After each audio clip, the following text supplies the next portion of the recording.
Hey there, friends. Pastor Paul Carter here from Cornerstone Baptist Church, Aurelia, and I'm joined with my friend, Pastor Matt Stanton. And we just wanted to take a few minutes to make you aware of some very exciting news that we wanted everyone to be up to speed on. First of all, I wanted to let you know that we have a new seating option for you. So as of this coming Sunday, you're going to have the opportunity, if you so desire, to sign up for what we're calling our Family Overflow area. That's going to be downstairs in the fellowship room, so you'll have the opportunity to watch the service and also to engage with some folks.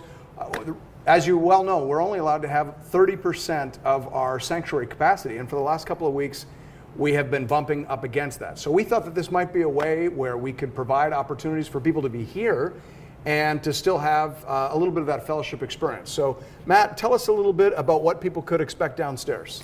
For sure. So we have it set up so that there's a designated amount of bubbles in the fellowship hall. So when you arrive with your families on a Sunday morning, you'll walk in through the back doors into fellowship hall, and you'll be assigned to a different bubble grouping where you can sit with your family, with your kids. It's not an actual bubble, is it? No, we're okay. We're okay there. It's just it's a taped off section. Unfortunately, we weren't able to provide pool noodles for you, but it's taped off with tape, and you can walk right into your bubble. And there'll be toys there and activities for the kids. And mom and dad will have a great view of the service the whole time, so you can watch what's happening upstairs. Right on. Now, just to be clear, you don't have to sign up for the Family Overflow seating if you're coming as a family. I don't want anyone to think that they're being sent to the penalty box or anything like that. In fact, to be perfectly honest with you, I have really enjoyed the experience of having full families together for worship over the course of this COVID-19 thing. And as I think I've told you before, that's how it was when I was a kid. In the church that I grew up in, if I'm remembering correctly, we did Sunday school, I think from 9 to 10:30 a.m. And then there was a little break, kind of fellowship and coffee time. And then the worship service started at 11. And we sat as a family. Now, I seem to recall, I believe I'm recalling this correctly, we had nursery for the very little ones, 0 to 3 or 0 to 4. But I remember as a little one sitting next to mom and being fed Cheerios and having some crayons. And little by little, I would be listening to more of the service. I have little scraps of memory from those days.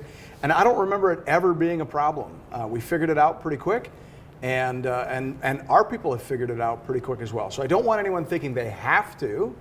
But we also are aware that this is a new reality that's been forced on us by COVID-19. And so if this is a bit of an adjustment, we just thought this might be a kind of in-between step that might be useful to some people. So Matt, if folks do want to sign up for that and take advantage of that, what's the process for that? So the kind of fail-safe is on Eventbrite. That is the go-to place whenever you're registering online, whether that's through the website or phoning into the office. We register through Eventbrite. And on there, we put a new ticket item. So when you go to register, you can select Family Overflow, and it'll have a little description there so you can, again, see what we're saying right now. And you just select the number of people that'll be inside of your bubble, inside of that family unit, and then that ticket will get sent to us, and we'll have those bubbles ready for you when you show up. Right on. All right, our next piece of news is even more exciting. We're happy to let you know that now that we're into phase 3 with the protocols, the elders we met this past weekend, we were able to work on a safe, what we believe is a safe and legal and appropriate way for us to begin serving communion again. As most of you will know, I guess it would be March 8th was the last time we were able to celebrate communion together as a church family.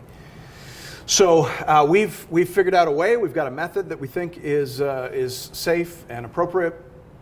We were able to confirm with Dr. Gardner with the Muskoka Simcoe Health Unit that we are allowed to remove our masks in the phase 3 protocols for the either to give or receive services, just like you are at a restaurant. I'm sure many of you have had the opportunity finally, after 5 months, to get out and enjoy a meal at a restaurant.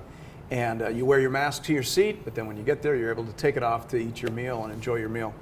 And so the same thing is being applied to the church. We're able to take off our masks in order to give and receive communion. So we are really looking forward to that. We have designated Thanksgiving Sunday, which is October 11th, 2020, as our first post-COVID-19 communion service. And I'll be honest with you, as a pastor, it's kind of neat to see the enthusiasm among our elders as we were talking about this. It was really neat to see just how much excitement there is about the opportunity to share this again as a church family. So that's a service you're going to want to be at. Now, which raises the issue. I mean, obviously, we're only allowed to have 238 in the main sanctuary here, including the balcony. where Matt and I are sitting. And then we've got the family overflow downstairs. How many seats have we got in there?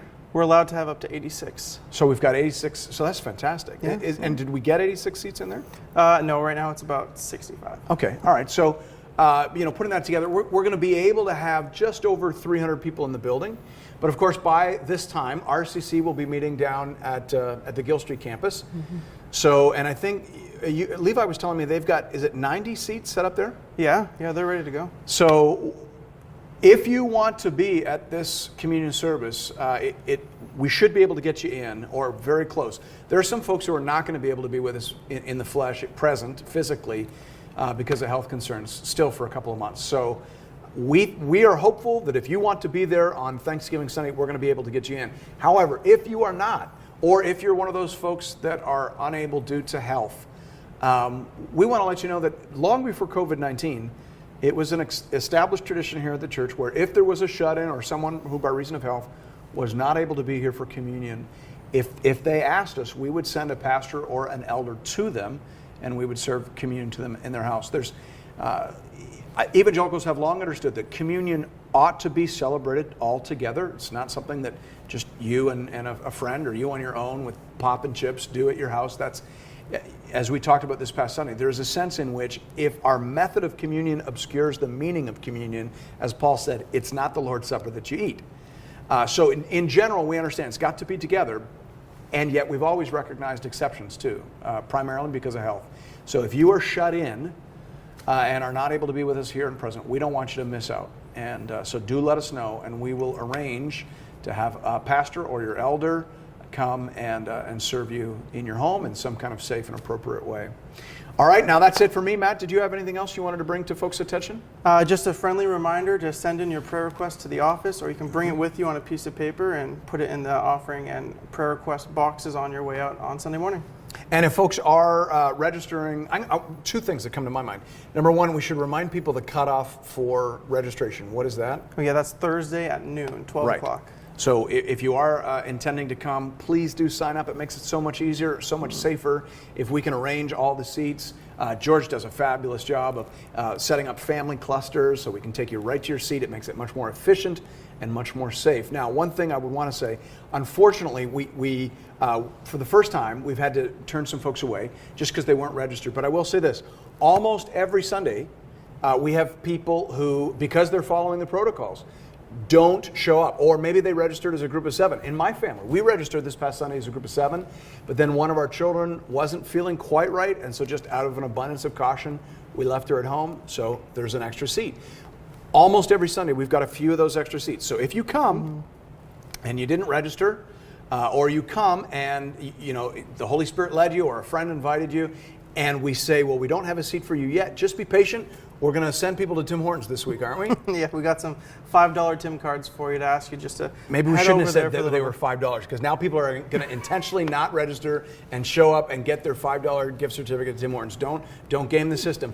But if they show up and we don't have a seat for them, we're just going to say, go get a coffee, come back, almost guaranteed there'll be a no-show. For right? sure. Yeah, so we want to get you in. We want to do everything we can to get you in safely. That's it for me. Is that it for you? Yep, that's great. All right, well, we look forward to seeing you again shortly, live and in person. It's such a privilege to be together. It was so sweet to be together this past Sunday, and we just sense it's going to get better and better every week. So God bless you, and we'll see you soon.